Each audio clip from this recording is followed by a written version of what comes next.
हमारे साथ आज शेखर सुमन जी हैं। ये एक बिहार के धरोहर हैं और सब लोग इनको पहचानते हैं, जानते हैं। साथ ही साथ हमारे बाएं तरफ में पवन कुमार जी हैं, प्रोड्यूसर हैं रश्मि टेलीफिल्म्स के। और इन लोगों ने हमसे मिलने का समय लिया था और हमारी बातचीत भी हुई। सुशांत सिंह राजपूत जो यूथ आइकॉन रहे, जिनके अकाल मृत्यु से हम सब लोगों को सदमा लगा और सारे बिहार के नहीं बल्कि पूरे देश के लोग जानना चाहते हैं आखिर कारण क्या था। और ये कल उनके परिवार के लोगों से भी ये मिलने का काम किए हैं।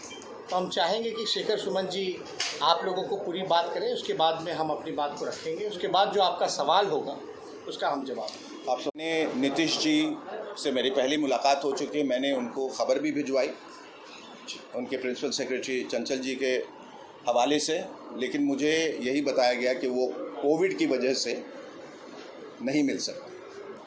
कोविड की वजह से वो नहीं मिल सकते, लेकिन तेजस्वी जी मिल सकते हैं, क्योंकि इनको कोविड का डर नहीं है। डर नीतीश जी को और मुझे भी नहीं है। हम लोगों को अपनी शायद जान का खौफ नहीं है। बहरहाल मैं इनका बहुत इस प्रेस कॉन्फ्रेंस के हवाले से बहुत शुक्रिया अदा करना चाहता हूँ। और ये कम्प्लीटली एक नॉन पॉलिटिकल प्लेटफॉर्म है, ये आप ध्यान में रखें कि इनको जब मैंने मैसेज भेजा और यहाँ आने के बाद मेरी इच्छा थी कि मैं सिर्फ मुख्यमंत्री जी से मिलूँ, और वो एक चूँकि हेड ऑफ स्टेट हैं और अगर वो भी जोर देंगे, हम सबका साथ देंगे तो बहुत अच्छा रहेगा। मुझे कल कुछ प्रेस वालों ने पूछा कि आपका क्या कहना है कि वो नहीं आए। मैंने कहा टू ईच इज़ ओन, जिनकी मर्ज़ी है वो आए, कोई ज़ोर ज़बरदस्ती नहीं है। उनको आना चाहिए था कि वो बिहार का सुपुत्र था, बिहार का नौजवान था, उनके परिवार को अच्छा लगता। मुझे बाद में किसी ने बताया कि तेजस्वी जी वहाँ गए थे, उनके पिता से मुलाकात किया, वहाँ वक्त गुजारा। तो मैंने इनसे दरख्वास्त की और मुझे इन्होंने तुरंत कहा कि आप आ जाइए और जो भी मैं मदद कर सकता हूँ मैं करूँगा। तो मैं इनका बहुत बहुत आपका आभारी हूँ, बहुत शुक्रिया। और आप लोगों का तहे दिल से शुक्रिया अदा करना चाहते हैं कि आप लोग इतने कम वक्त में यहाँ आ सके, जुड़ सके।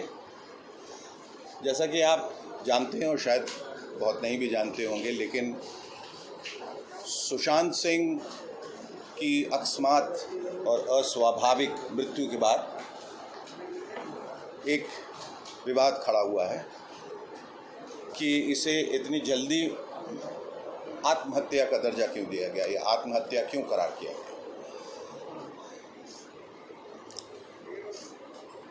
और इतनी जल्दबाजी में उनका पोस्टमार्टम क्यों किया गया। अक्सर ऐसा होता है जब ऐसे हालात होते हैं और ऐसी दुर्घटना होती है तो परिस्थितियों को देखते हुए पुलिस जब वहाँ पहुँचती है तो पहला बयान ये होना चाहिए कि परिस्थितियों को देखते हुए या जो आंखों को दिखाई दे रहा है ये आत्महत्या प्रतीत होता है। ये एक संदिग्ध मृत्यु दिखाई देती है। It could perhaps be suicide, लेकिन आप प्रमाण के साथ या बगैर प्रमाण के ये नहीं कह सकते कि ये आत्महत्या है। आपको ये कहना चाहिए कि ये जांच का विषय है और जांच के बाद हम बताएंगे कि आत्महत्या है या नहीं।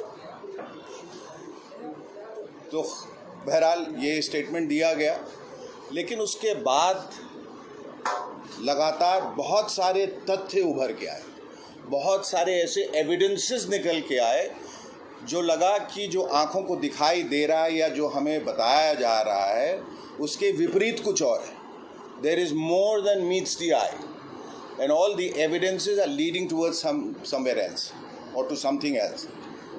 और कहीं ये षड्यंत्र तो नहीं है, साजिश तो नहीं है, कहीं ये हत्या तो नहीं या कुछ ऐसी कंस्पिरेसी तो नहीं थी कि जहाँ सुशांत को उन परिस्थितियों की वजह से ऐसे कगार पे लाया गया। He was brought to that brink and that precipice कि जहाँ वो मजबूर हो गए आत्महत्या करने। वजहें बहुत सारी हो सकती हैं, कारण कई हो सकते हैं। डुप्लीकेट चाबी थी, ये कितनी इसमें सच्चाई है, हकीकत क्या है ये नहीं मालूम, लेकिन ये सब पब्लिक डोमेन में बातें आ रही हैं। और ये हमारा फ़र्ज़ हो जाता है इंसानियत के नाते, और मेरा तो ख़ास तौर पे इंसानियत के नाते, एक फ़िल्म फ्रेटर्निटी में एक दोस्त गया उसके नाते, एक बिहारी होने के नाते, कि ये पता करें कि इनमें कितनी सच्चाई है, और सच्चाई के लिए जांच जो है वो आवश्यक है। उसी के तहत मैं सीबीआई इंक्वायरी की मांग कर रहा हूं, जिस पे अभी कोई ध्यान नहीं दिया जा रहा है।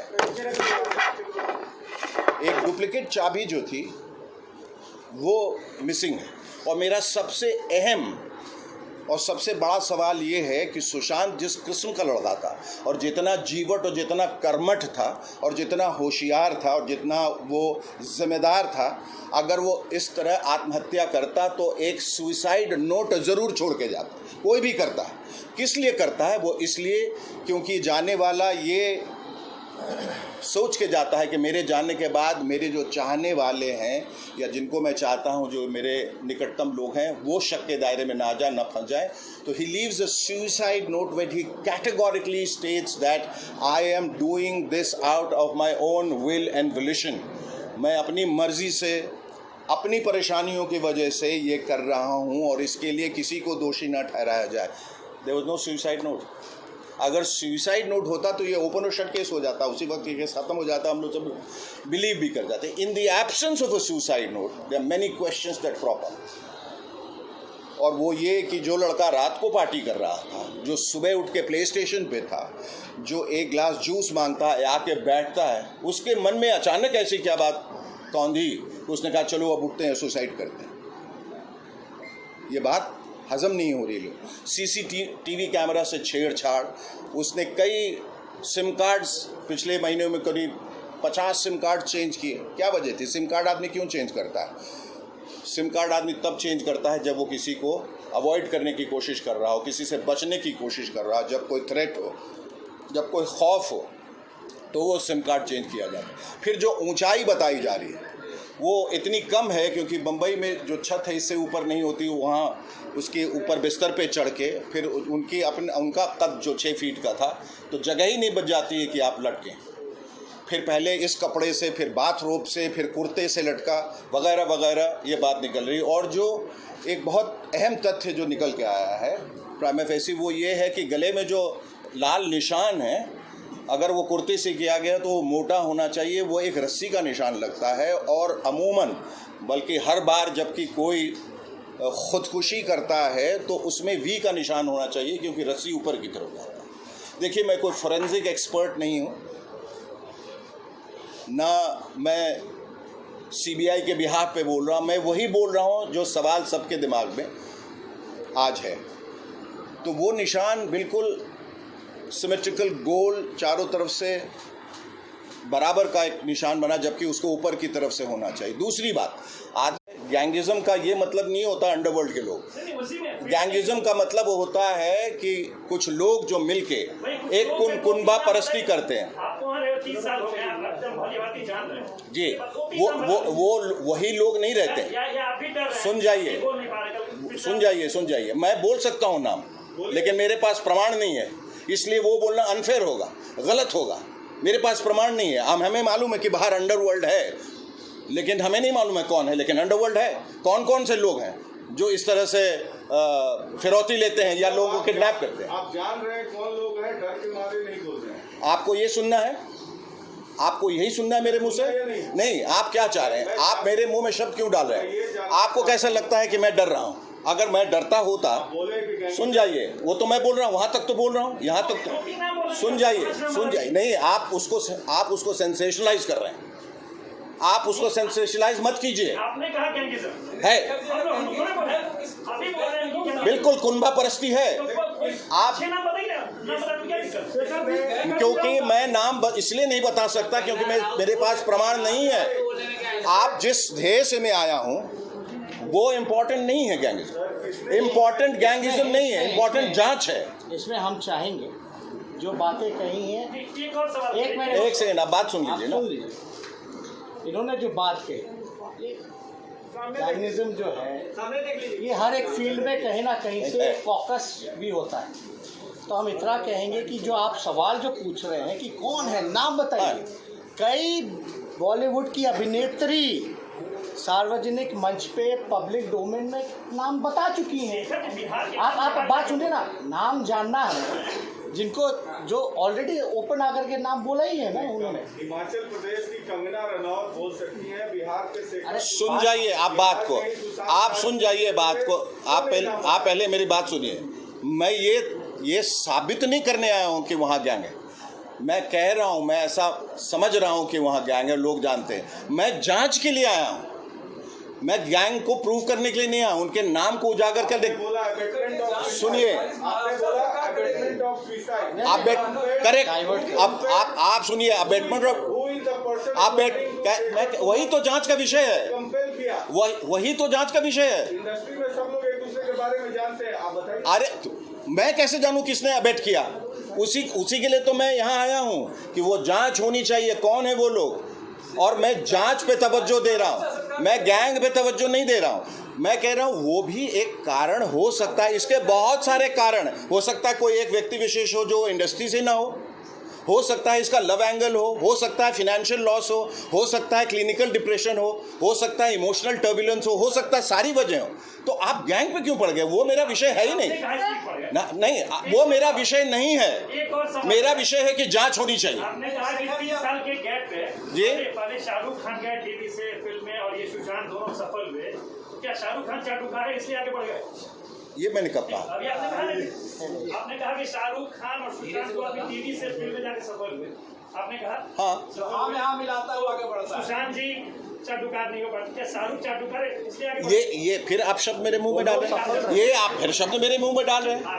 आप क्या, ये मैंने कहा कि सभी वैसे ही बढ़ते हैं। ये नाम दिया शाहरुख और सुशांत, आपने मैंने नाम ये लिया कि वो जो टेलीविजन से इतनी मेहनत से टेलीविजन से फिल्मों में जाना बहुत मुश्किल होता है, ये वो दो नाम है। आप कहाँ ले जा रहे हैं उसको? शाहरुख का सफलता क्या है? चाटुकार है कि मैंने काम से सफल? पर ये तो आप गलत जगह ले जा रहे हैं। अब ये इसमें मैं सवाल, इसके लिए मैंने ये प्रेस कॉन्फ्रेंस किया। हमने ये कहा कि आप लोगों की मदद चाहिए कि इसमें जांच हो। आप कहीं आप उसको सेंसेशनलाइज कर रहे हैं, आप उसको सेंसेशनलाइज मत कीजिए। कोई नाम नहीं लिया जाएगा क्योंकि कोई किसी के पास कोई प्रमाण नहीं है। हम जांच के लिए आए हैं कि जांच होनी चाहिए। और एक लड़का हमारा गया है, उसकी वजह जो है उसके फैंस, उसके चाहने वाले, मैं, आप, उनके घर वाले, सब लोग जानना चाहिए और आप लोगों को भी जानना चाहिए। एक क्लोजर ले आइए, किस वजह से हुआ, बात खत्म हो गई। बिहार की कोख से पैदा, बिहार की मिट्टी से पैदा हुआ, हम वतन हैं, हम एक ही मिट्टी से पैदा हुए। ऐसा लगता है एक ही माँ के बेटे हैं, भले ये खून का रिश्ता नहीं है।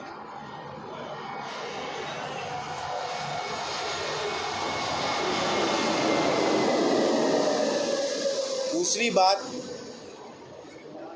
मुझे ऐसा लगा कि सबसे बड़ी त्रासदी उनके पिता के साथ थी। सुशांत अपनी माँ को 16 साल की उम्र में खो चुका था और पिता के साथ ये अचानक ये खबर आना कि उनका बेटा नहीं रहा, उन्होंने सुसाइड कर लिया। आप समझ सकते हैं कि बेटे को खोने का गम कितना होगा, वो कितनी बड़ी त्रासदी, कितनी बड़ी ट्रेजेडी रही होगी। और उस ट्रेजेडी को मैं समझ सकता हूँ क्योंकि मैंने अपने छोटे बच्चे को खोया था 11 साल की उम्र में एक हार्ट प्रॉब्लम से।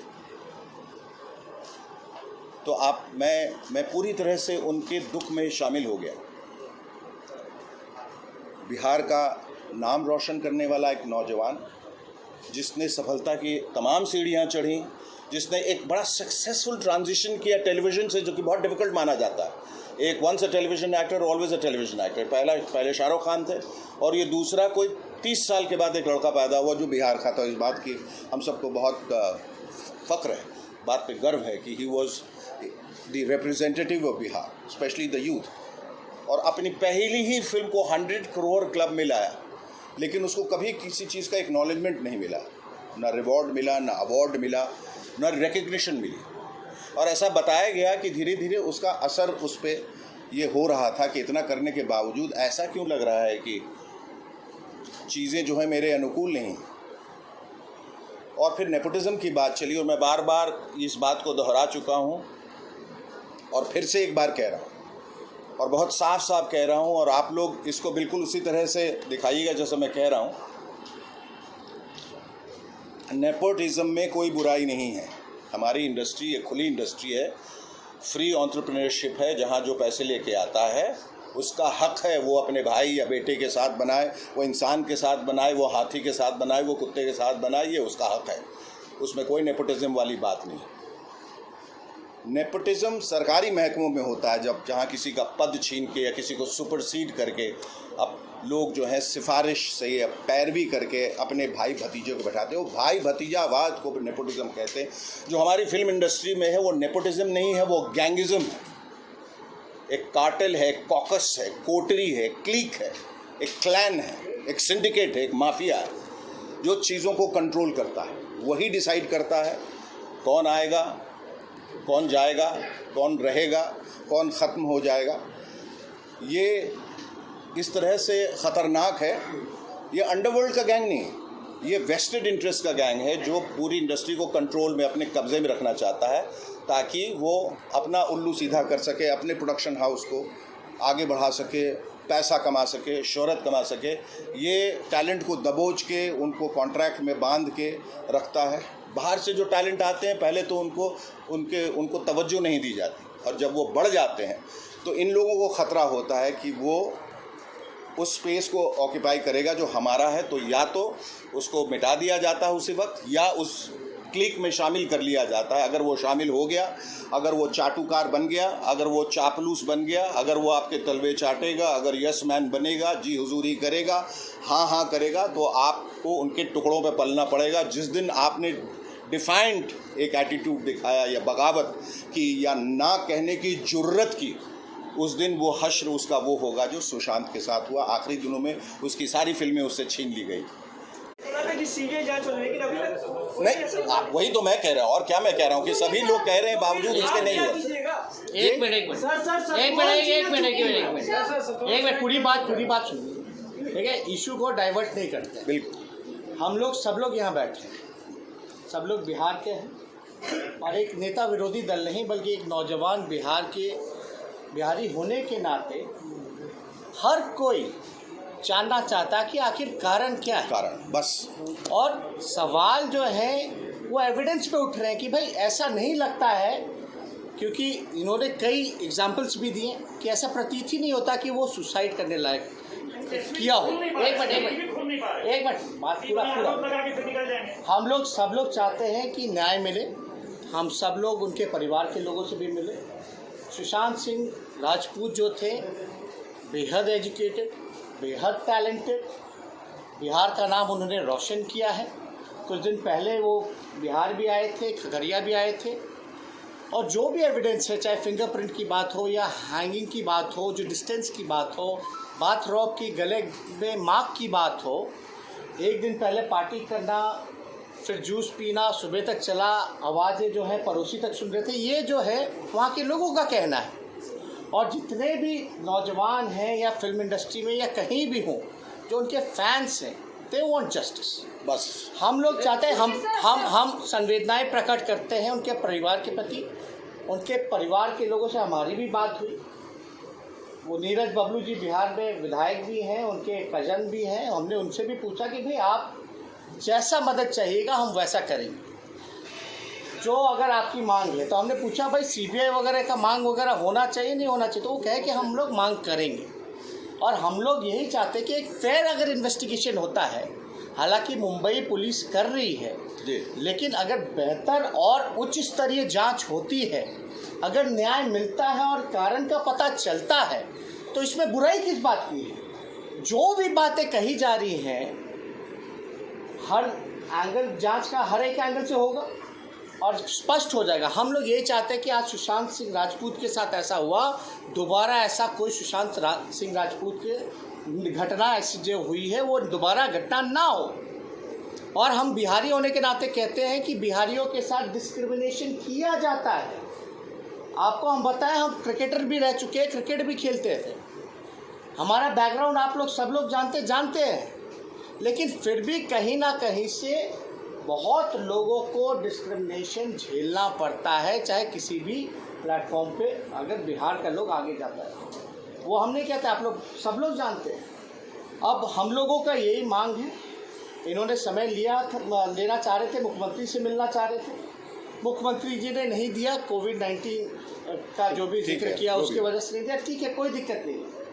लेकिन एक he is not just the chief minister of the Bihar, he is the leader of the Bihar. और जब कोई बिहार का आइकॉन, देश का आइकॉन मैं कहता हूँ सुशांत सिंह थे, अगर कोई आइकॉन इतना बड़ा नाम, इतना स्ट्रगल करके अगर इस तरह की घटना हुई है उसके साथ, तो बिहार का नेता को, बिहार के मुख्यमंत्री को कम से कम संवेदना और प्रकाश उनके परिजनों से मिलकर के और उनका सहारा बनना चाहिए। अभी भी हमने आपको देखा होगा कि हम लोगों ने एक चिट्ठी लिखी है। एक तो हमारा मांग है कि भाई फेयर इन्वेस्टिगेशन हो, उच्च स्तरीय सीबीआई जांच हो, एक ये है। दूसरा हमारा जो मांग है, जो चिट्ठी हम लोगों ने लिखी है कि राजगीर में जो फिल्म सिटी जो बन रहा है, क्योंकि उनका जिस प्रकार से स्ट्रगल करके एक छोटे से शहर का होकर के एक अपना मुकाम हर एक पायदान पे जाना, सफल होना, तो हमको लगता है कि उनकी याद में जो फिल्म सिटी राजगीर में बन रही है वो सुशांत सिंह राजपूत जी के नाम पे नामकरण किया गया। और दिली इच्छा हमारी ये भी है कि माननीय मुख्यमंत्री जी उनके परिजनों से जाकर के मिले और ये आश्वासन दे कि हर जांच में हर संभव मदद जो है वो करेंगे। वो महाराष्ट्र सरकार से भी बात करेंगे कि इसका सीबीआई जांच का रिकमेंडेशन दिया जाए, और साथ ही साथ ये भी आश्वासन उनके परिवार को दे कि जो राजगीर में फिल्म सिटी जो बन रहा है उसका नामकरण सुशांत सिंह राजपूत जी के नाम पे किया जाए। टीम की शुरुआत की जस्टिस फॉर सुशांत फोरम, तो वहाँ अचानक रातों रात लाखों लोग जुड़ गए, करोड़ों लोग जुड़ गए उस फोरम में, और वो सब यही कह रहे थे कि आप आगे बढ़िए, हम आपके साथ हैं और इसकी जांच होनी चाहिए। एक बात का बेहद अफसोस ये है कि ऐसे जब कोई सुइसाइड होते हैं, जो पहले भी इंडस्ट्री में हो चुके हैं, उसे बहुत सेंसेशनलाइज किया जाता है, उसको सनसनीखेज बनाया जाता है, और नेशनल जो टेलीविज़न है उसको एक दो दिन तो बहुत, आप कह लीजिए कि ज़ोर शोर से दिखाती है, क्योंकि वहाँ उनके टीआरपी का सवाल होता है। मुझे ऐसा लगता है कि वहाँ बहुत वो संवेदनहीनता दिखाते हैं, और उस वजह से जहाँ तक उनको लगता है कि ये चल रहा है और हमें एडवर्टीज़मेंट्स आ रहे हैं, इसको दिखाना चाहिए, और बाद में जब इसकी कोई ज़रूरत नहीं उसको दरकिनार कर देते हैं, और लोग चाहे कोई भी सवाल उठा रहे हो उस तरफ ध्यान नहीं देते।